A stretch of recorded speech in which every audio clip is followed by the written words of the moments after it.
오늘 또 유스그룹하고 예배를 봅니다. 근데 우리 지금 최윤석 우리 지휘자가 지휘를 하는데 여기 앉아있는 그 유스그룹 한 학생이 지휘를 계속 처음부터 끝까지 따라 하더라고요. 따라 하는데 제가 그걸 느꼈습니다. 우리 한국교회가 우리 1세들이 갖고 있는 좋은 전통이 있습니다. 예배의 경건성, 하나님 앞에 한 진지함, 이거는 누구도 못 가르쳐 줍니다. 그래서 우리가 이렇게 같이 예배 드리면서 우리 2세들에게, 우리 자손들에게 무엇을 남겨줄 수 있는가, 아마 이런 것이 아닌가 생각을 합니다. 그러게 오늘 같이 우리 유스그룹하고 한 달에 한 2번 정도 예배 드리는데 우리 한번 어른들이 크게 박수로 맞아주시고 우리 환영해 주시면 감사하겠습니다. We welcome you guys.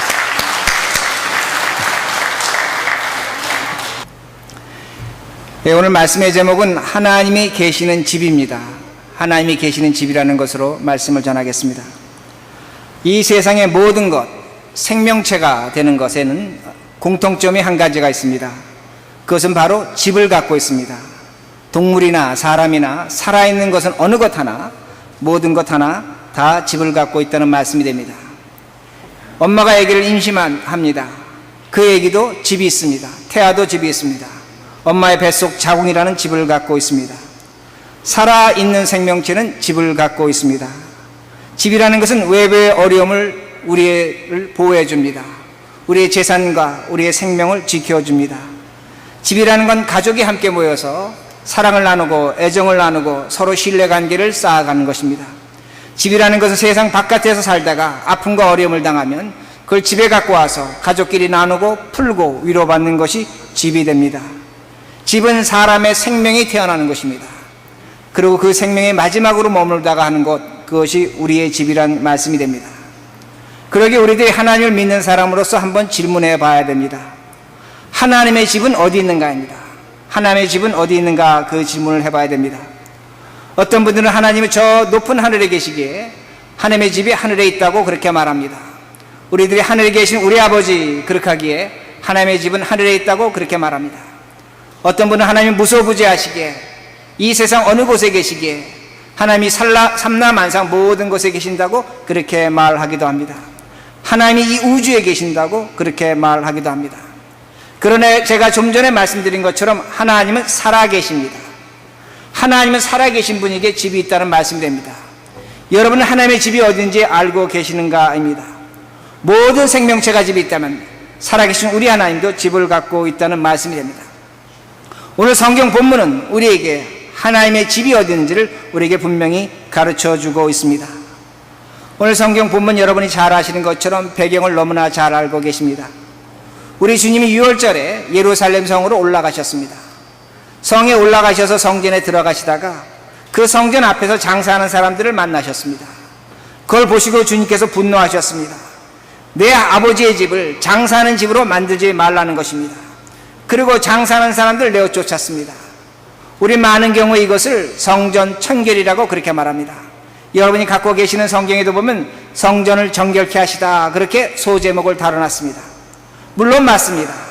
그러나 저는 오늘 이 말씀 속에서 또 다른 그런 하나님의 뜻을 발견하게 됐습니다. 성전 청결보다 더 중요한 뜻이 있다는 말씀이 됩니다. 왜 제가 이렇게 말씀을 드릴 수 있냐면 19절에 주님께서 이렇게 말씀하십니다. 이 성전을 헐어버리라는 겁니다. 너희들이 헐어버리라는 겁니다. 너희들의 손으로 줬고 너희들이 만든 집이니 헐어버리면 내가 하나님이 새롭게 성전을 짓겠다고 분명하게 말씀하십니다. 그러게 예루살렘 성전이 허물어질 집이라고 분명히 말씀하십니다. 그러게 허물어질 집을 주님이 깨끗하게 청소할 이유가 없다는 말씀이 됩니다. 그러게 오늘 성경 본문이 성전을 깨끗하게 하시는 것 이외에 다른 의미가 있음을 우리는 분명히 알아야 한다는 그 말씀이 됩니다. 당시에 예루살렘에 많은 순례자들이 찾아 올라왔습니다. 그들은 먼 곳에 왔습니다. 그 먼 곳에 올 때마다 그들은 재물을 끌고 와야 했습니다. 근데 먼 길을 오다 보니까 재물이 다칩니다. 상합니다. 하나님 앞에 드릴 수가 없습니다. 상한 재물 또한 상처난 것은 드리지 못합니다. 그러다 보니까 사람들이 자연스럽게 예루살렘 성 밖에 시장이 형성되어 있었습니다. 가장 대표적인 것이 예루살렘에 가보면 그 시냇가를 건너가면 바로 맞은편에 감람산이 있습니다. 그 감람산에 재물을 파는 시장이 있었다고 합니다. 그 재물을 사갖고 와서 하나님 앞에 제사를 드렸습니다. 그런데 당시에 제사장 가야바가 있었습니다. 그 대제사장 가야바는 돈에 탐을 냈습니다. 내가 시장을 만들겠다.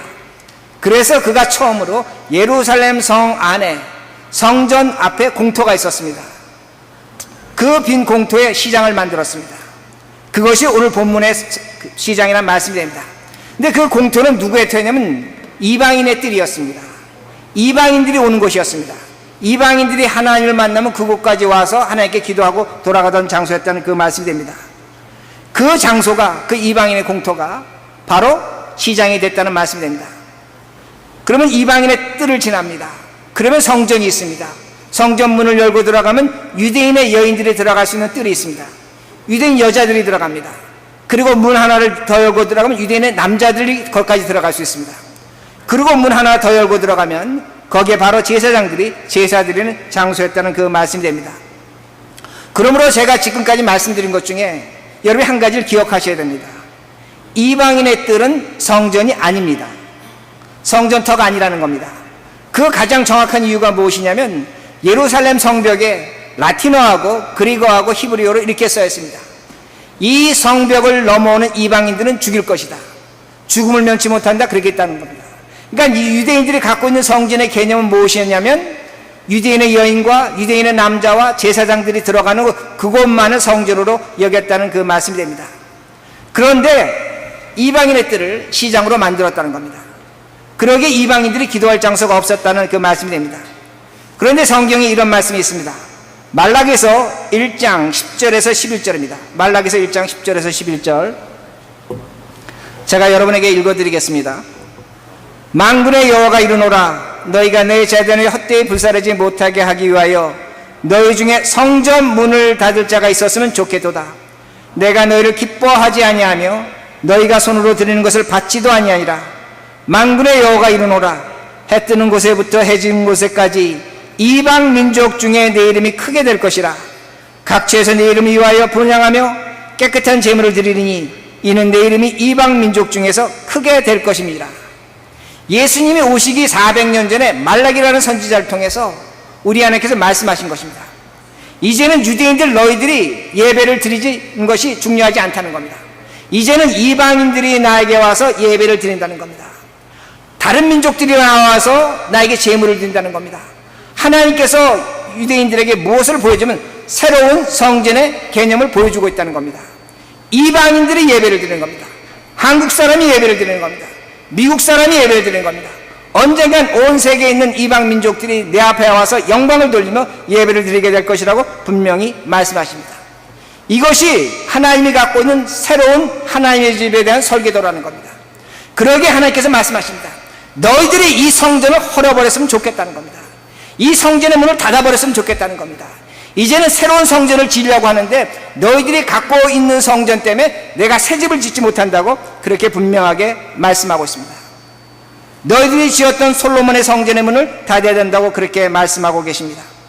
하나님께서 우리에게 새로운 예루살렘 성전의 설계도를 보여주고 있다는 그 말씀이 됩니다.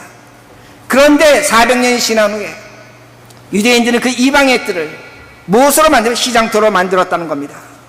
주님은 그래서 분노하시는 겁니다. 이방인의 뜰을 시장터로 만든 것을 분노하신다는 것입니다. 그러게 마태복음 21장 13절에 이렇게 말씀합니다. 내 집은 만민이 기도하는 집인데 너희들이 강도의 구려를 만들었다. 만민이 기도한다는 겁니다. 유대인만 나와서 기도하는 것이 아니라 이방인도 나오고 한국 사람도 나오고 중국 사람도 나오고 이 세상 모든 사람이 나와서 기도하는 집이 있다는 겁니다. 이것이 성전이라는 겁니다. 그런데 너희들이 그 집을 강도의 소굴로 만들어버렸다고 그렇게 말씀하고 있습니다.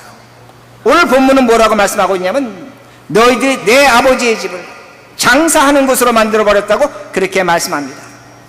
이 말씀이 굉장히 의미가 있습니다. 헬라어로 장사한다는 것은 임페리오라는 단어 썼습니다. 임페리오입니다. 이거는 거래라는 겁니다. 근데 거래인데 내가 상대방과 거래하는데 두 사람 다 이익을 보는 거래를 바로 이 장사라는 단어를 썼다는 말씀이 됩니다. 근데 주님께서 그 장사하는 사람들을 성전에서 다 내어쫓으셨습니다. 물건을 파는 사람도 내어쫓았고 물건을 사는 사람도 내어쫓았다는 그 말씀이 됩니다. 오늘 하나님이 우리에게 말씀하십니다. 너희들이 오늘도 내 앞에 나와서 장사한다면 나는 너희들 내어쫓겠다는 겁니다. 오늘도 많은 사람들이 예수를 믿지만 하나님 앞에 나와서 장사하고 있다는 겁니다. 오늘 우리들이 장사하고 있다는 겁니다. 제가 여러분에게 이렇게 말씀드리면 여러분이 이렇게 생각할 겁니다. 목사님, 내가 무슨 장사하고 있습니까? 내가 교회에서 무슨 이익을 보고 있습니까? 나는 장사하는 것이 없습니다. 우리들이 장사하고 있다는 겁니다. 우리들의 장사는 이런 장사가 됩니다. 내가 하나님 앞에 기도했습니다. 예배를 드렸습니다. 헌금을 했습니다. 봉사했습니다. 충성을 다했습니다. 그러게 우리 마음속에 이런 것이 있습니다. 하나님, 내가 이렇게 했으니까 하나님 나에게 좋은 것으로 갚아 주시옵소서. 하나님 보시기에 내가 착하지 않습니까? 그러니까 나에게 어려움보다 기쁨을 주십시오. 이런 생각을 하는 사람이 있습니다. 반대로 이런 사람들이 있습니다.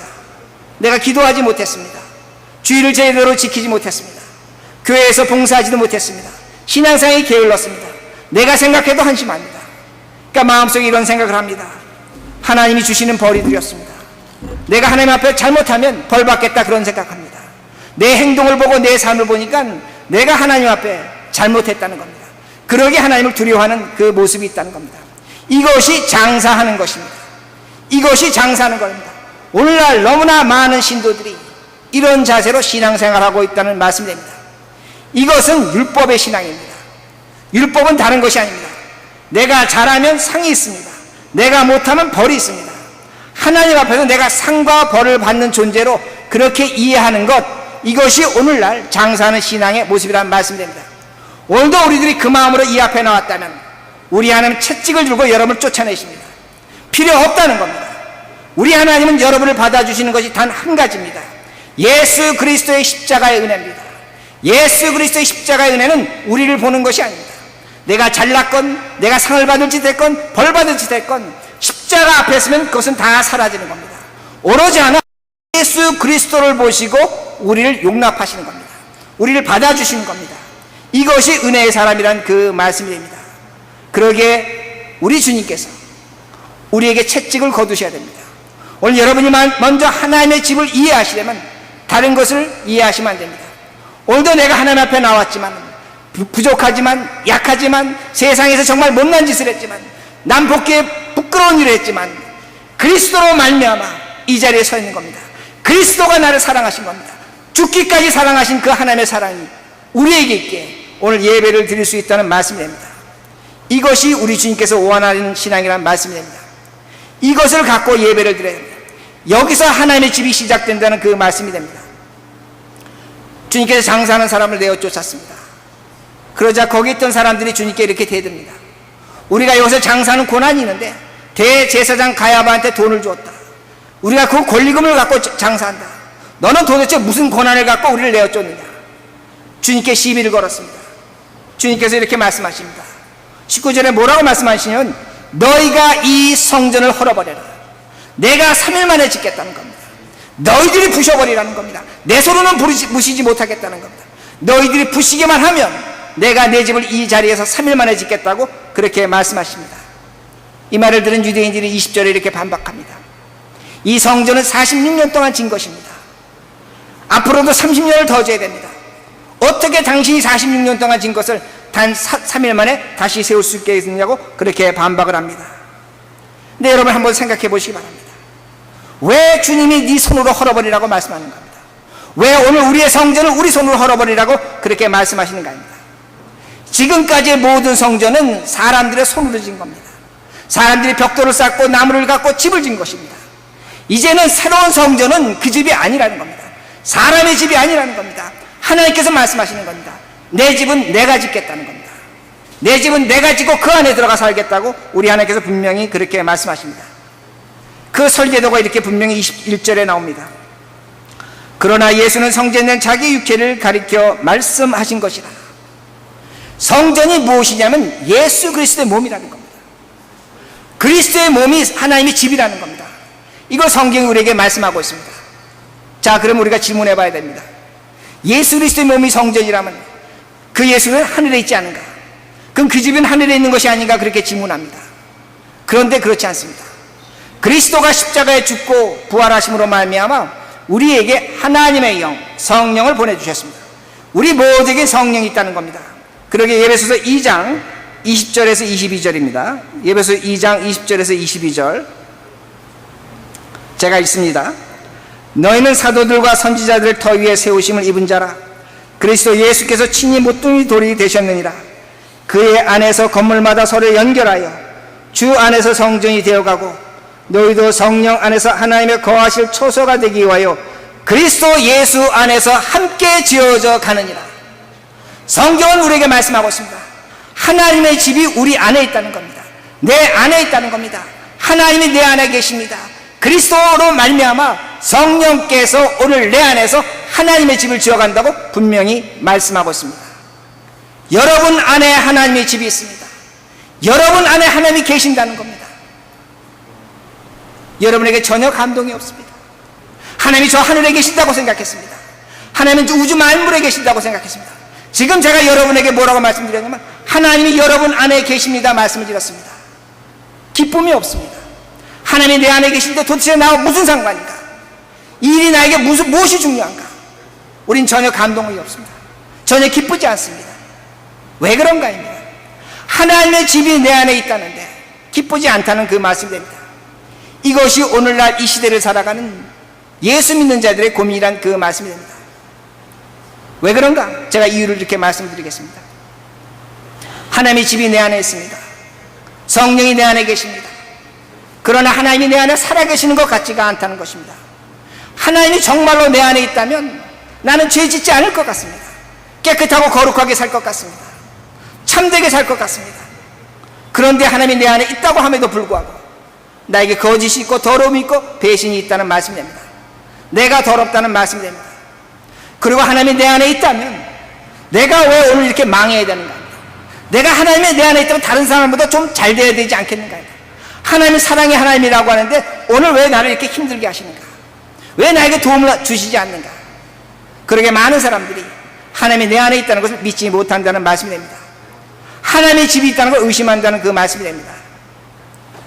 우리 집 자식과 옆에 집 자식이 둘이 똑같은 대학을 갔습니다. 근데 그 집 자식은 대학에 합격을 했습니다. 더 나가서 장학금까지 받았습니다. 스칼라십을 받았습니다. 그런데 우리 집에는 떨어졌습니다. 어떤 분이 저에게 이렇게 얘기합니다. 목사님, 내가 죄 지은 게 많아서 우리 집 애가 저런 일을 당했습니다. 죄 지은 게 많아서 우리 애가 대학 떨어졌다는 겁니다. 내 안에 하나님이 없다고 얘기합니다. 정말로 하나님이 살아계신다면 나에게 이렇게 하겠습니까? 오늘날 많은 신자들이 신앙생활 피곤하게 하십니다. 지친 신앙생활을 하고 있다는 그 말씀이 됩니다. 그러기에 많은 사람들이 이렇게 얘기합니다. 하나님의 집이 내 안에 정말로 있다면 내 집이, 하나님의 집이 솔로몬의 성전처럼 황금으로 장식되어야 됩니다. 아름다운 조각이 있어야 됩니다. 저 헤롯의 성전처럼 80년 걸쳐서 지은 성전처럼 크고 위대하고 아름다웠다면 하나님이 내 안에 거할 수 있다고 그렇게 생각합니다. 그러게 많은 사람들이 하나님이 내 안에 거하려면 나에게 승리가 있어야 됩니다. 나에게 성공이 있어야 됩니다. 기쁨이 있어야 됩니다. 그렇다면 하나님은 내 안에 거하실 만하다고 그렇게 말하고 있습니다. 나에게 이런 것이 없다는 겁니다. 나에게는 증거가 없다는 겁니다. 그러게 하나님이 내 안에 거할 수 없다고 많이들 그렇게 생각한다는 그 말씀이 됩니다. 우리는 오늘도 이 세상에서 높아져야 합니다.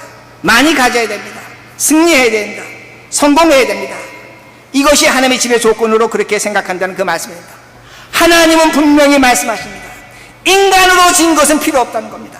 이걸 헐어버리라는 겁니다. 너희들이 헐어버리라는 겁니다. 너희들이 이것을 헐어야지만 내가 들어가서 내 집을 짓겠다고 성령 하나님께서 우리에게 분명히 말씀하고 있습니다. 내 것을 헐어야 됩니다. 하나님이 여러분의 자격과 조건에 관심 없습니다. 그런 것은 필요 없습니다. 오늘도 우리는 하나님 앞에 설 때에 내 자격과 조건으로 하나님 앞에 서려고 합니다. 하나님은 여러분에게 말씀하십니다. 헐어버리라는 겁니다. 그것을 헐어야만 내가 내 집을 짓겠다고 분명히 우리에게 말씀하고 계십니다. 저하고 신학교 동기인 목사님이 계십니다. 그분은 첫 번 목회를 개척교회 하셨습니다. 비참하게 실패했습니다. 6개월 만에 정말로 너무나 안 되게 그 목회를 실패하셨습니다. 그러니 두 번째 목회지를 갔습니다. 한 2년 동안 미국 교회에 가서 부목사를 했습니다. 한국 사람으로서 미국 교회에 가서 부목사한 겁니다.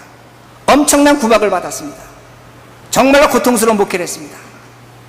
그래서 이번이 세 번째 목회를 갔습니다. 어디로 갔냐면 하와이로 갔습니다. 근데 하와이도 아닙니다.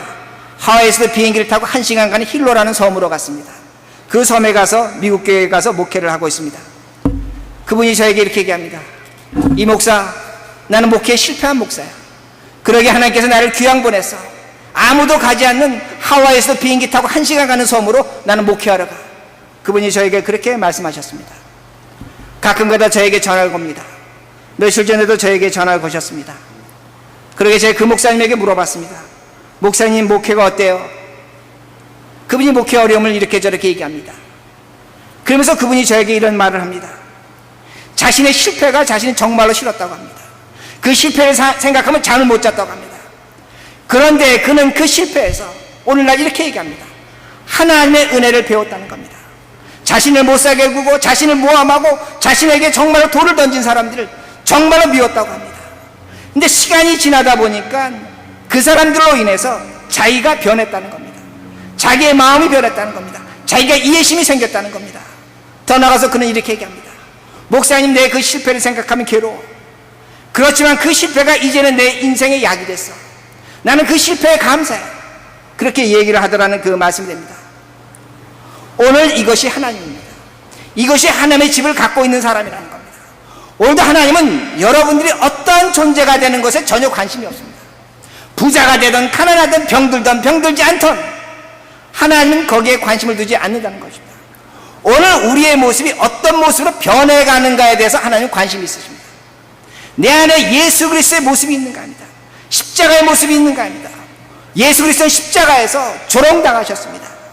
그리고 죽으셨습니다. 못 박혀 죽으셨습니다. 고통당하며 죽으셨습니다. 주님은 원하시는 것입니다. 내가 이것으로 말미암아 너에게 하나님의 집을 준다는 겁니다. 우리 주님이 원하시는 것은 오늘도 다른 것이 아닙니다. 내 길로 오라는 겁니다. 이 모습을 갖고 이 세상을 견디며 이기며 살아가라고 말씀하는 겁니다. 이 세상에서 다른 것을 갖고 사는 것이 아닙니다. 우리가 갖고 있는 것은 십자가의 사람뿐이라는 겁니다. 때리면 맞는 겁니다. 모욕 주면 받는 것입니다. 걷어차면 체임을 당하는 겁니다. 이것이 신자의 삶이라는 그 말씀입니다. 그래야만 우리에게 하나님의 집이 있다는 그 말씀입니다.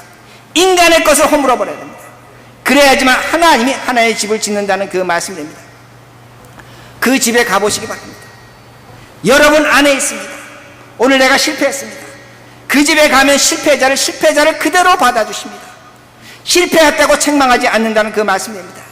왜? 주님은 이 세상에 오셔서 실패를 경험하셨기 때문입니다. 그 집에 가보시기 바랍니다. 내 하나님의 집에 가보면 하나님은 끝까지 참아주십니다. 오늘도 내가 하나님을 제대로 믿지 못하고 의심하고 하나님 때로는 원망하고 때로 하나님이 없다고 말한다고 할지라도 그 하나님은 기다려 주십니다. 인내해 주시는 집이 내 안에 있다는 그 말씀이 됩니다. 하나님은 참아주십니다. 마치 무엇과 같으면 탕자가 아버지를 버리고 집 밖으로 뛰쳐나갔습니다. 그때부터 그 아버지는 그 아들이 돌아오기를 기다리는 그 아버지, 그 집에로 오기를 바라는 그 하나님 아버지가 오늘 내 안에 있다는 그 말씀이 됩니다. 하나님이 여러분에게 아무런 자격을 요구하지 않습니다. 아무런 조건을 요구하지 않습니다. 오늘 여러분이 갖고 있는 그 모습 그대로 가신다면 우리 하나님 오늘도 우리를 받아준다는 그 말씀이 됩니다. 그 집엔 사랑이 있습니다. 그 집엔 용서만 있습니다. 그 집에는 안아줌이 있습니다. 그 집엔 포용이 있습니다. 이해가 있습니다. 내 안에 있는 하나님의 집이란 그 말씀이 됩니다. 오늘도 이 세상 살면서 육신의 병이 든 분이 있습니다. 병든 분이 계십니까? 내 안에 계신 하나님의 집을 찾아가시기 바랍니다. 여러분의 병든 몸을 내어놓으시기 바랍니다. 오늘도 이 세상 살아가면서 인간에 의해서 마음에 상처받은 분들이 있습니다. 어디서 위로받으시겠습니까? 내 안에 있는 하나님의 집을 찾아가시기 바랍니다. 여러분의 마음을 들이시기 바랍니다. 오늘도 이 세상 살면서 영혼의 상처를 당했습니다. 어디 갈지를 모릅니다. 내 안에 있는 하나님의 집을 가시란 그 말씀입니다. 거기서 우리를 기다려주신 예수 그리스도가 되십니다. 그러게 우리는 이제는 더 이상 싸우지 않습니다. 나에게 어떤 비난과 조롱이 있다고 할지라도 우린 견디어냅니다. 내 안에 하나님의 집이 있습니다. 그 집을 찾아가시기 바랍니다. 그 집을 찾아가셔서 그 문을 두드리시기 바랍니다. 그 문을 여시기 바랍니다. 그분이 나와서 여러분을 맞아주실 것입니다. 여러분을 안아주실 것입니다. 말씀하시고 위로하실 것입니다. 함께 울어주실 것입니다. 그분이 내 안에 계신 하나님이란 그 말씀이 됩니다. 말씀을 마칩니다. 우리 안에 있는 집 솔로몬의 성전처럼 화려해도 부셔버려야 됩니다. 내 안에 있는 집 헤롯의 성전처럼 거대하고 위대하다고 할지라도 하나님은 부셔버리라고 말씀합니다. 부셔야 합니다. 부신 다음에 하나님이 하나님의 집을 짓습니다. 이 집을 지으시고 하나님과 깊은 교제하는 내 안에 계신 하나님을 만나시는 우리 모두가 되기를 간절히 바랍니다.